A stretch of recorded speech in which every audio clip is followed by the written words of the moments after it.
हरे कृष्ण। श्रीमद् भागवतम द्वादश स्कंद अध्याय 13 श्रीमद् भागवत की महिमा।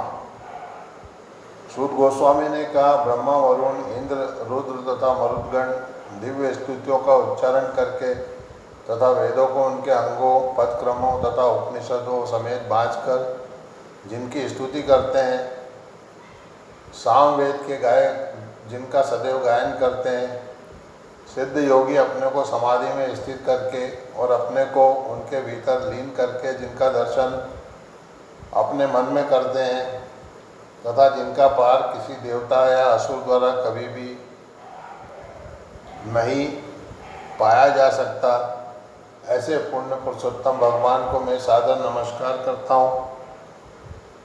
जब भगवान कूर्म कछुए के रूप में प्रकट हुए तो उनकी पीठ पर स्थित भारी घूमने वाले मंदराचल पर्वत के नुकीली पत्थरों के द्वारा की गई खरोचों के कारण भगवान मुनिंदे हो गए। भगवान की इसी सुप्तावस्था में उनकी श्वास से उत्पन्न वायुओं द्वारा आप सबों की रक्षा हो। तभी से आज तक समुद्री ज्वार भाटा भगवान के इसी श्वास निश्वास का अनुकरण करता आ रहा है। अब मुझसे सभी पुराणों की श्लोक संख्या सुनिए। इस भागवत पुराण के मूल विषय तथा उद्देश्य, इसे भेंट में देने की सही विधि, ऐसी भेंट देने का महात्म्य और अंत में इस ग्रंथ को सुनने तथा कीर्तन करने का महात्म्य सुनिए। ब्रह्म पुराण में 10,000, पद्म पुराण में 55,000, श्री विष्णु पुराण में 23,000, शिव पुराण में 24,000, श्रीमद् भागवत में 18,000 श्लोक हैं, नारद पुराण में 25,000 हैं, मार्कंडेय पुराण में 9,000, अग्नि पुराण में 15,400, भविष्य पुराण में 14,500, ब्रह्म विवर्त पुराण में 18,000 तथा लिंग पुराण में 11,000 श्लोक हैं। वराह पुराण में 24,000, स्कंद पुराण में 81,100, वामन पुराण में 10,000, कूर्म पुराण में 17,000, मत्स्य पुराण में 14,000, गरुड़ पुराण में 19,000 तथा ब्रह्मांड पुराण में 12,000 श्लोक हैं। इस तरह समस्त पुराणों की कुल संख्या हरे कृष्ण इस तरह समस्त पुराणों की कुल श्लोक संख्या 4 लाख है। पुनः इनमें से 18,000 श्लोक श्रीमद् भागवत के हैं। जब ब्रह्मा संसार से भयभीत होकर भगवान की नाभि से निकले कमल पर आसीन थे, तब भगवान ने सर्वप्रथम ब्रह्मा को संपूर्ण श्रीमद् भागवत का ज्ञान कराया। श्रीमद् भागवत आदि से अंत तक ऐसी कथाओं से भरा पड़ा है जो भौतिक जीवन से वैराग्य की ओर ले जाने वाली है।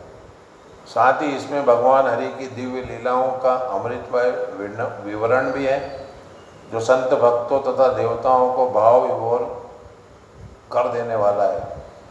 यह भागवत समस्त वेदांत दर्शन का सार है, क्योंकि इसकी विषय वस्तु परम सत्य है, जो आत्मा से अभिन्न होते हुए भी अद्वितीय सर्वोपरि सत्य है। इस ग्रंथ का लक्ष्य परम सत्य की एक आंतरिक भक्ति है।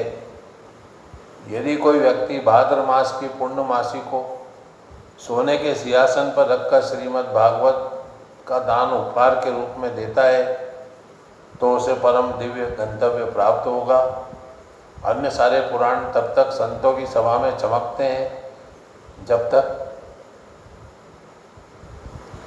अमृत के इस महासागर श्रीमद् भागवत को सुना नहीं गया हो।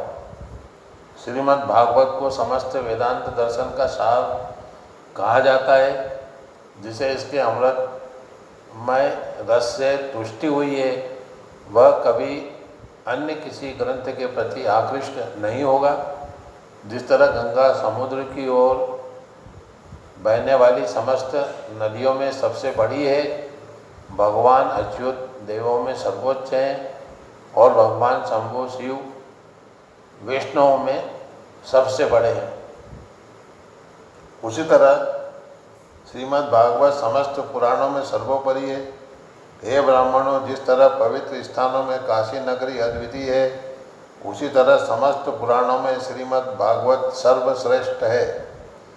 श्रीमद् भागवत निर्मल पुराण है।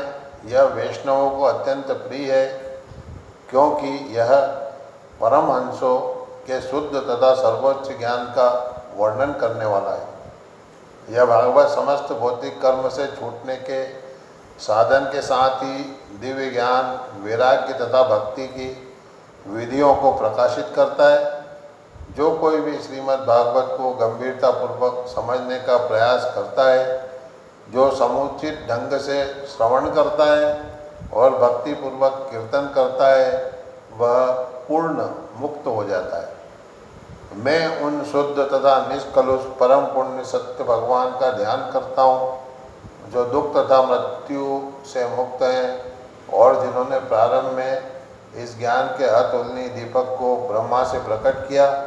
तत्पश्चात ब्रह्मा ने इसे नारद मुनि से कहा, जिन्होंने इसे कृष्ण देवपायन व्यास से कह सुनाया। श्री व्यास ने इस भागवत को मुनियों में सर्वोपरि श्री सुखदेव गोस्वामी को बतलाया, जिन्होंने कृपा करके इसे महाराज परीक्षित से कहा। हम सर्वव्यापी साक्षी भगवान वासुदेव को नमस्कार करते हैं, जिन्होंने कृपा करके ब्रह्मा को यह विज्ञान तब बतलाया जब वे उत्सुकतापूर्वक मोक्ष चाह रहे थे। मैं श्री सुखदेव गोस्वामी को सादर नमस्कार करता हूँ, जो श्रेष्ठ योगी मुनि हैं और परम सत्य के साकार रूप हैं। उन्होंने संसार रूपी सर्प द्वारा काटे गए परीक्षित महाराज को बचाया। हे ईशो के ईश, हे स्वामी, आप हमें जन्म जन्मांतर तक अपने चरण कमलों की शुद्ध भक्ति का वर दें। मैं उन भगवान श्री हरि को सादर नमस्कार करता हूँ, जिनके पवित्र नामों का सामूहिक कीर्तन सारे पापों को नष्ट करता है और जिनको नमस्कार करने से सारे भौतिक कष्टों से छुटकारा मिल जाता है। इस प्रकार श्रीमद् भागवतम द्वादश स्कंद अध्याय 13 श्रीमद् भागवत की महिमा नामक अध्याय के साथ ही द्वादश स्कंद के सभी श्लोकार्थ भक्ति वेदांत श्लोकार्थ पूर्ण हुए। हरि ओम तत्सत। हरे कृष्ण कृष्ण कृष्ण हरे हरे, हरे राम राम राम हरे हरे, हरे कृष्ण कृष्ण कृष्ण हरे हरे, हरे राम राम राम हरे हरे, हरे कृष्ण कृष्ण कृष्ण हरे हरे, हरे राम राम राम हरे हरे, हरे कृष्ण कृष्ण कृष्ण हरे हरे, हरे राम राम राम हरे हरे, हरे कृष्ण कृष्ण कृष्ण हरे हरे, हरे राम राम राम हरे हरे, हरे कृष्ण कृष्ण कृष्ण हरे हरे, हरे राम राम राम हरे हरे, हरे